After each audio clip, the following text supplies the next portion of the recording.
Que se passe-t-il sur l'autre rive de la mort? Question angoissante, inquiétante ou bien un mystère insondable. On cherche néanmoins des réponses. Il en existe trois essentiellement. La première est brève, rien. La mort, c'est la fin définitive, ou bien on n'en sait trop rien. Dans les deux cas, on répond par le vide. La deuxième est donnée par les chrétiens, c'est la résurrection. Pour eux, la mort n'est pas la fin de l'être humain. Il ressuscitera au retour de Jésus, car il a cru au pardon divin de Jésus-Christ. Il recevra l'immortalité et vivra éternellement. Si cette doctrine détenait le monopole dans nos régions jusqu'à il y a peu de temps, il n'en est plus ainsi. En effet, 20% de nos contemporains d'Europe ont une croyance différente. Ils croient en la réincarnation. Esquissé sommairement, l'être humain après sa mort revient à la vie terrestre, mais dans un autre corps. Il refait sa vie. Alors qu'en est-il? Qu'en dit la Bible?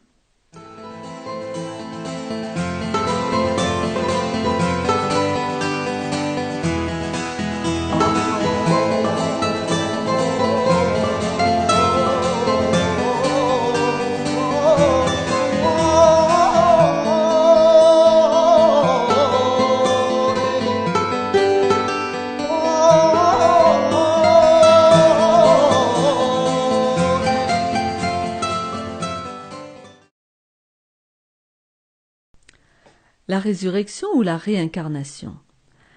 La réincarnation tout d'abord. Venue de l'Orient, la croyance en la réincarnation se fonde sur la rétribution ou la sanction de la droiture d'une vie terrestre. C'est la loi du karma. Renaîtront bien socialement ceux qui ont accompli de bonnes œuvres. Les autres, réincarnés dans les classes pauvres, devront expier les fautes commises dans leur vie antérieure. L'âme ou principe spirituel continue donc de se réincarner jusqu'à ce qu'il accède au salut ou à la délivrance.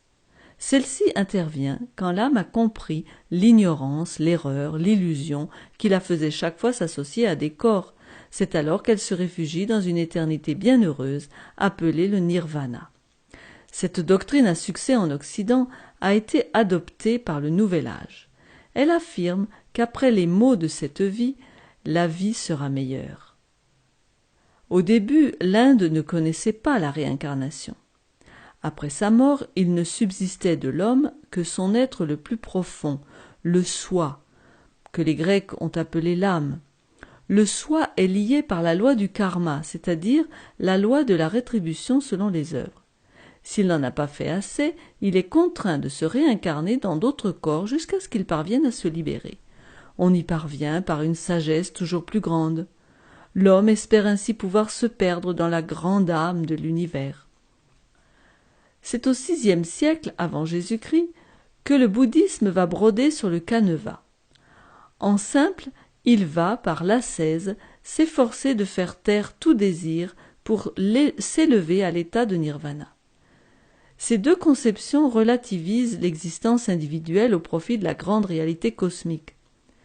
Des Occidentaux comme Lessing ont d'autres conceptions.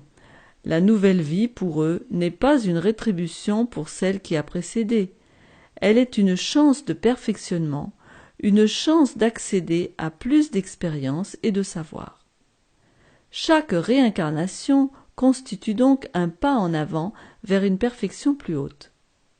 Elle n'est plus vue comme une malédiction, une punition ou un destin. Elena Blavatsky ou Rudolf Steiner un peu plus tard la voient comme un mouvement ascendant dans le processus de relaxation de soi. Je ne m'étendrai pas plus longtemps sur cette croyance qui est à l'opposé du christianisme. Il est indéniable que les religions orientales exercent une fascination sur l'Occident. L'intégrité morale des adeptes orientaux, leur vie exemplaire, fait grande impression sur une Europe immorale, hors de tout contrôle, sans repère et stressée. Pour l'oriental, le New Age, l'homme et le cosmos ne font qu'un. La réincarnation s'inscrit dans des rythmes de vie de l'univers, un cycle grandiose de vie et de mort, de renaissance et de déclin, un peu le yin et le yang. La mort d'un être signifie la vie d'un autre. L'univers est une suite de causalités enchaînées, de structuration et déstructuration toujours nouvelles. L'être humain n'est donc qu'un élément de l'univers. Oui, la théorie ne manque pas d'allure. Mais alors, quel est le sens de ma vie actuelle dans cette perspective? Mes actes ont-ils ou non une valeur unique et définitive? La réincarnation propose une vision de l'être humain qui est en total désaccord avec celle du christianisme. La Bible ne tient pas du tout compte de la réincarnation, elle l'ignore même complètement. La Bible parle de responsabilité personnelle de l'individu. À la question de savoir comment assumer un passé chargé et supporter le poids de ses fautes, elle répond par le don gratuit d'un nouveau cœur et d'un nouvel esprit de la part de Dieu, car c'est Dieu qui vient sauver l'homme. Le salut n'est pas un travail d'homme. Quant aux expressions renaître d'en haut, renaissance, nouvelle naissance, elles parlent d'une vie nouvelle inaugurée par une conversion spirituelle, par la foi en Jésus-Christ et par une soumission confiante mais radicale à Dieu. Il ne s'agit pas de réincarnation. Cette renaissance a lieu durant la vie présente et non pas après la mort.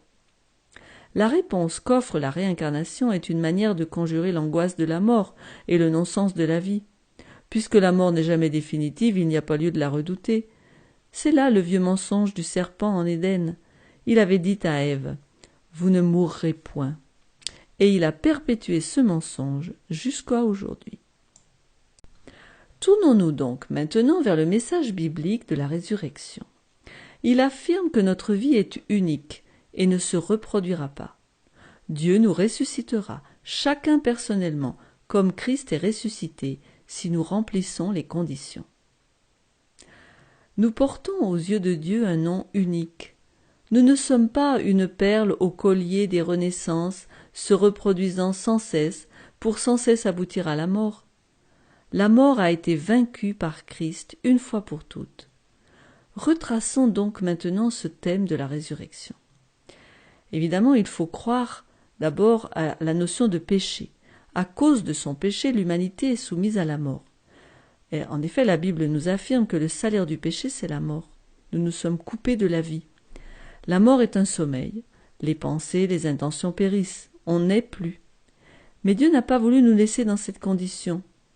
En effet, il a dit « Je les racheterai du pouvoir de la tombe, je les délivrerai de la mort ».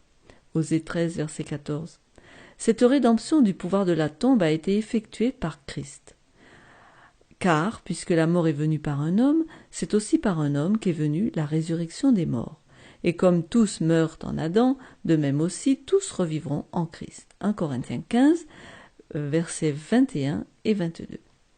Un jour vient, bientôt, où les morts entendront la voix de Christ les appeler, comme il a appelé Lazare. Il cria d'une voix forte, « Lazare, sors !» Et il dit encore, « Ne vous étonnez pas de cela, car l'heure vient où tous ceux qui sont dans les sépulcres entendront sa voix. » Oui, Dieu promet une vie future, un paradis restauré où la mort ne sera plus. C'est lui qui anéantit la mort pour toujours. Et dans Ésaïe 26, 19, il nous est assuré que les morts revivront. Car il est dit « Que tes morts revivent, que mes cadavres se relèvent. Réveillez-vous, tressaillez de joie, habitants de la poussière.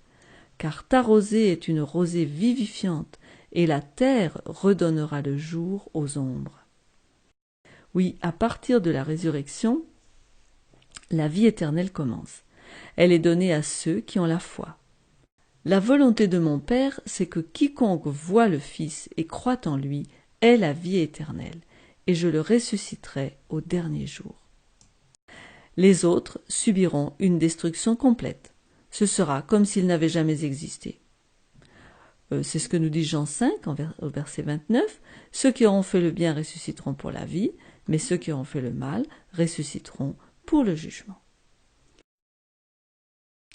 J'aimerais m'intéresser aux détails et revoir avec vous le scénario de la fin. Les dernières heures de l'histoire de la Terre seront témoins de scènes grandioses. Après que les puissances terrestres auront dominé le peuple de Dieu jusqu'à émettre contre eux un décret de mort, voir pour cela la vidéo sur le décret de mort, on assistera à un renversement. Dieu interviendra. Il déversera des plaies qui se termineront par un terrible tremblement de terre défiant l'échelle de Richter et qui mettra la terre dans un état de chaos indescriptible. C'est dans ces décombres que Jésus apparaîtra en gloire. Il est dit en Apocalypse 19, verset 11 « Puis je vis le ciel ouvert, et voici parut un cheval blanc. Celui qui le montait s'appelle fidèle et véritable, et il juge et combat avec justice. Escorté par ses anges et en grand apparat, celui qui était autrefois charpentier reviendra comme le roi vénérable du cosmos. Tandis que les croyants savourent sa présence, les multitudes impies réagissent au même spectacle avec une crainte désespérée. Ils s'écrient « Tombez sur nous, montagnes et rochers, et cachez-nous devant la face de celui qui est assis sur le trône et devant la colère de l'agneau, car le grand jour de sa colère est venu, et qui peut subsister ?» La lumière éclatante et aimante qui émane du visage de Christ enlève le brouillard de leur mémoire, et ils se rappellent soudain de sa douce voix qui bien souvent les a suppliés de se tourner vers lui. Ces souvenirs perturbants provoquent une anxiété si profonde qu'ils plongent sous les rochers dans l'espoir de les faire taire. Ils sont désolés, oui, vraiment désolés, ils regrettent, mais pas à cause de leurs péchés. Réalisant maintenant leur perte incalculable, les rebelles font l'expérience d'une culpabilité à la manière de Judas. Ils se lamentent des conséquences de leurs péchés, mais pas du péché lui-même. La Bible présente 3 résurrections. La résurrection spéciale, la première a lieu juste donc avant le retour de Jésus. Elle est comparativement petite, on n'en parle pas souvent. Comme Jésus l'avait promis à Caïphe, tous ceux qui ont eu une responsabilité importante dans sa crucifixion seront appelés de leur tombeau pour voir le retour de Jésus. Christ ramène à la vie ces figures historiques chez lesquelles le péché a pris des proportions hideuses. Ils se joindront aux disciples du pouvoir appelé la bête, mais ils ne pourront supporter l'éclat ni la lumière de son amour. Ils seront détruits. Alors paraîtra l'impie que le Seigneur Jésus détruira par le souffle de sa bouche et qu'il anéantira par l'éclat de son avènement. Non pas que Dieu se venge sur eux, mais dans les paroles de C.S. Lewis, la haine de Dieu envers le mal est aussi forte que son amour pour le bien. Sa gloire est toxique pour le mal, comme l'oxygène qui est la vie pour les humains est toxique pour certaines bactéries. Quand Dieu et le péché entrent en collision, on assiste à un holocauste. Ceci donc pour la résurrection spéciale. La résurrection des justes maintenant. La mission de Jésus est plus que le jugement des cruels de la terre. Il vient délivrer les opprimés, il vient au secours de ceux qui ont été enfermés dans la prison de leur tombe par Satan. Ils répondent à sa voix et se lèvent. La terre découvre la grande multitude de ceux qui furent fidèles à Dieu au cours des âges.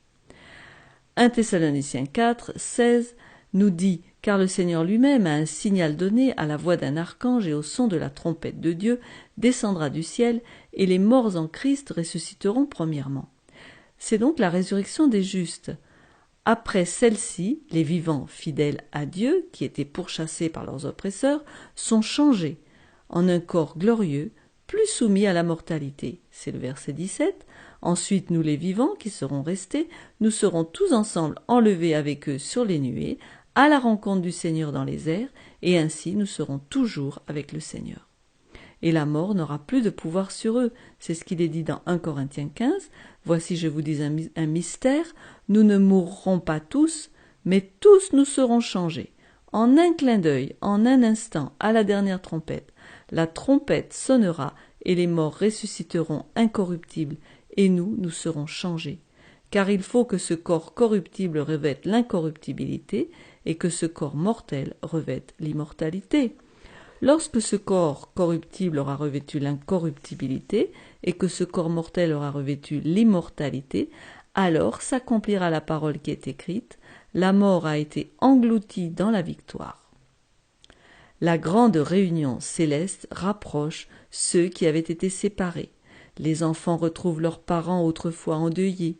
Les amis regardent avec plaisir le visage pour toujours jeune de ceux qu'ils avaient vus vieillir. Paul et Jean indiquent bien que les fidèles sont emmenés au ciel après le retour de Jésus. En Apocalypse 7, verset 9, « Après cela je regardais, et voici, il y avait une grande foule que personne ne pouvait compter, de toute nation, de toute tribu, de tout peuple et de toute langue. Ils se tenaient devant le trône et devant l'agneau, revêtus de robes blanches et des palmes dans leurs mains. Ils sont bien au ciel, devant le trône de l'agneau et de Dieu. » Donc, avec la multitude des sauvés, tous sont escortés dans la présence intime de Dieu, où ils se tiennent sur la mer de verre, donc devant le trône, avec les harpes de Dieu, et ils chantent le cantique de Moïse. En effet, il est dit dans Apocalypse 15, « Je vis comme une mer de verre mêlée de feu, et ceux qui avaient vaincu la bête et son image, et le nombre de son nom, debout sur la mer de verre, ayant des harpes de Dieu, et ils chantent le cantique de Moïse, le serviteur de Dieu, et le cantique de l'agneau en disant « Tes œuvres sont grandes et admirables, Seigneur Dieu Tout-Puissant, tes voies sont justes et véritables, Roi des nations. » Pendant ce temps, la terre est désolée. Les corps carbonisés de ceux qui n'ont pas pu supporter l'éclat de la venue de Christ sont éparpillés à sa surface. Seuls Satan et ses démons sont témoins du ravage qu'ils ont causé.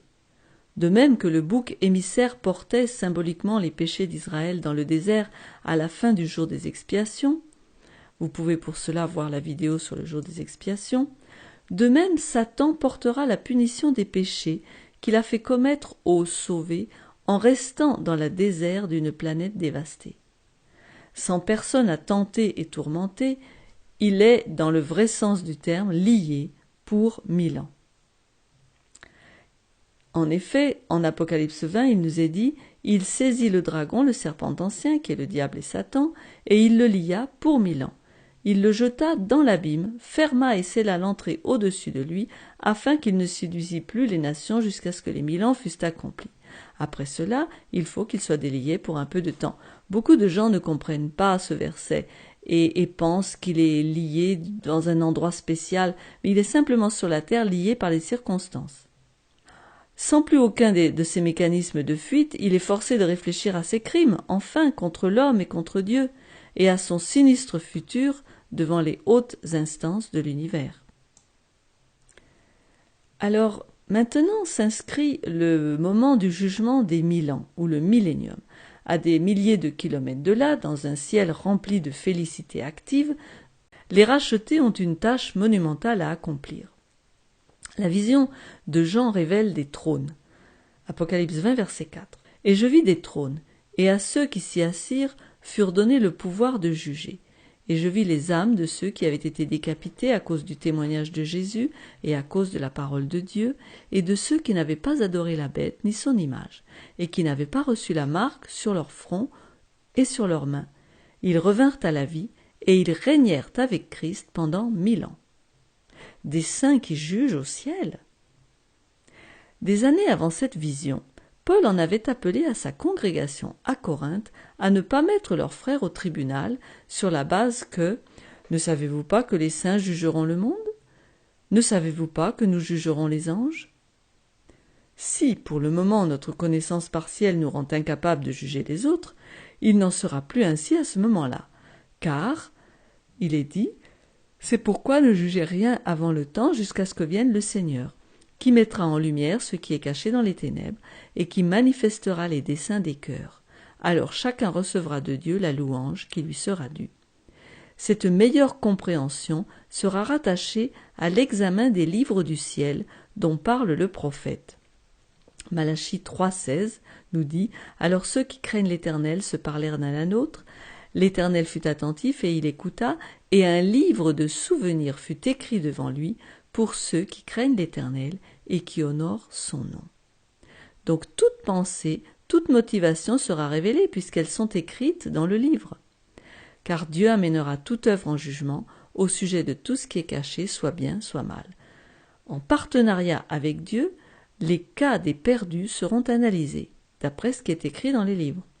Non pas que Dieu ne soit pas capable de juger les gens, mais son approche démocratique, encourageant la confiance et l'ouverture, fera que le ciel sera à l'avenir un lieu de sécurité pour tous. Ceux qui ne sont pas là ont montré qu'ils n'aimeraient pas vivre dans le ciel où règnent la sainteté et l'altruisme. Les rachetés réaliseront que ceux qui ne sont pas présents se sont, par leur propre choix, accrochés au péché qui devait être banni de l'univers. La résolution définitive du problème du péché ne peut se concevoir sans cette revue finale, précise et personnelle, afin qu'aucune ombre ne subsiste dans l'esprit de chacun.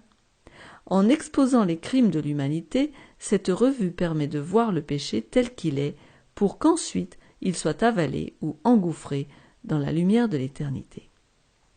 Imaginons que Dieu saute cette étape et qu'il excuse Satan, considérant le problème comme un mauvais mal de tête, espérant qu'il passe.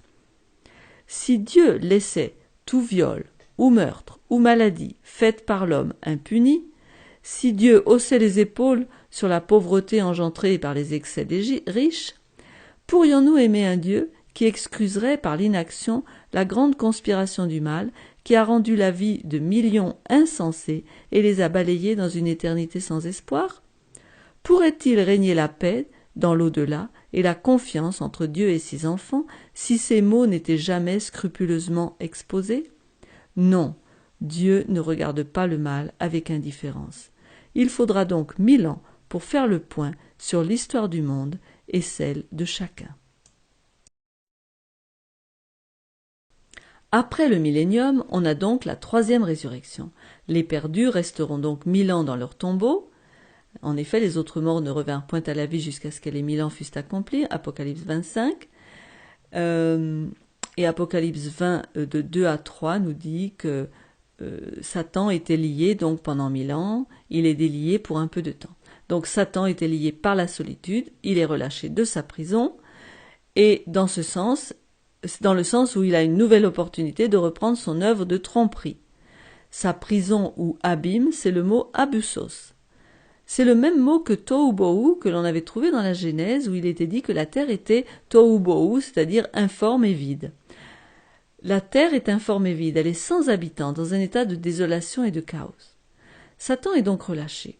Cet événement a lieu quand les méchants de tous les âges ressuscitent à la conclusion du millénium. Satan cherche donc alors à rallier tous ces gens dans une grande bataille contre Christ et les sauver.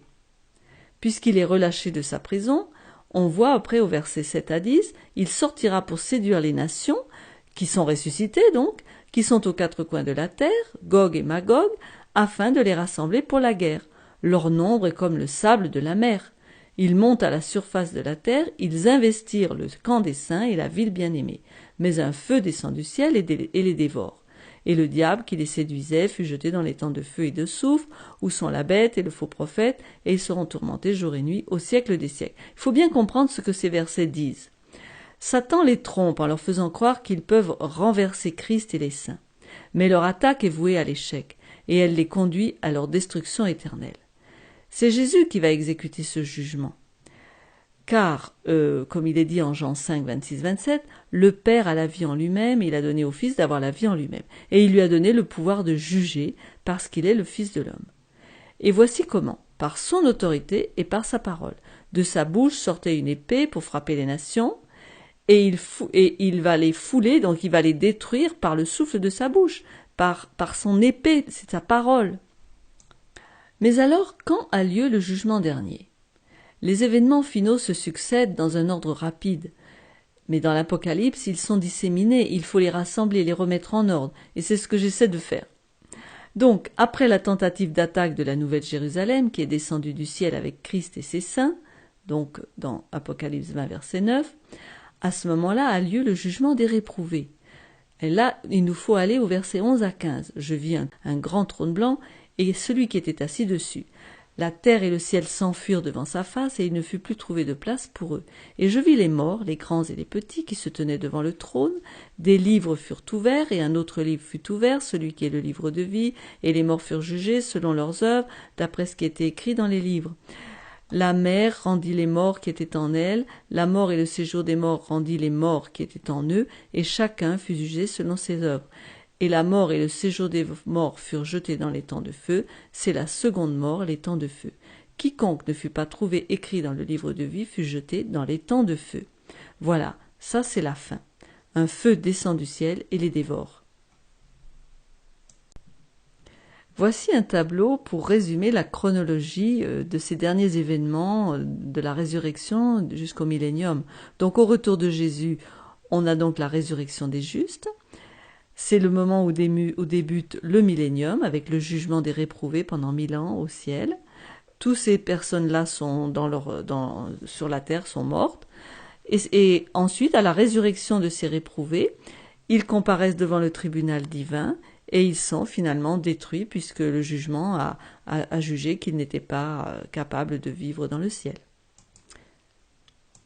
Ce deuxième tableau nous montre le sort des réprouvés. Donc, depuis leur résurrection, il y a eu la descente de la Nouvelle Jérusalem, et là, puisqu'ils sont ressuscités, Satan se constitue une armée qui va donc attaquer la Nouvelle Jérusalem. C'est la bataille de Gog et Magog. Mais à ce moment-là, Dieu intervient, et là, il va juger les réprouvés devant ce tribunal, et à la fin de ce jugement, ils sont détruits, et vont donc dans le lac de feu, c'est-à-dire la destruction éternelle. Alors, le dernier au revoir. J'aimerais reprendre le jugement dernier, pour en voir le pourquoi.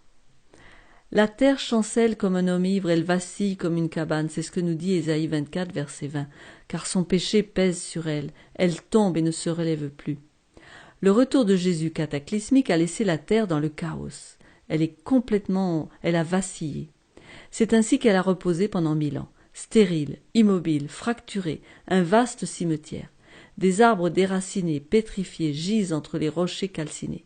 Pas un brin de verdure, pas une respiration. Jusqu'au moment où, incroyable, des corps humains commencent à se matérialiser entre les cratères et les ruines. Des corps innombrables, certains géants herculéens, d'autres chétifs aux yeux creusés, ravagés par l'âge et la maladie. Ils se lèvent. C'est donc la deuxième résurrection, celle des impies. C'est l'aube du jour du jugement dernier. Je le reprends. Alors pourquoi Dieu a-t-il convoqué et sorti de leur sommeil ces âmes perdues ? Parce que la seconde mort, la mort éternelle qu'ils vont bientôt subir, est une conclusion nécessaire à la grande controverse entre le bien et le mal. C'est la seule terminaison viable au conflit cosmique qui tournait autour de la liberté de choix. Comme ils ont passé leur vie à éviter Dieu et à cacher leur moi secret, Dieu va leur permettre de manifester le plus profond désir de leur cœur. Il va les laisser tenter de le détruire. Ils se sont relevés de leur tombeau avec le même esprit de rébellion, et ils sont déterminés à imposer leur souveraineté sur leur brave vieux monde.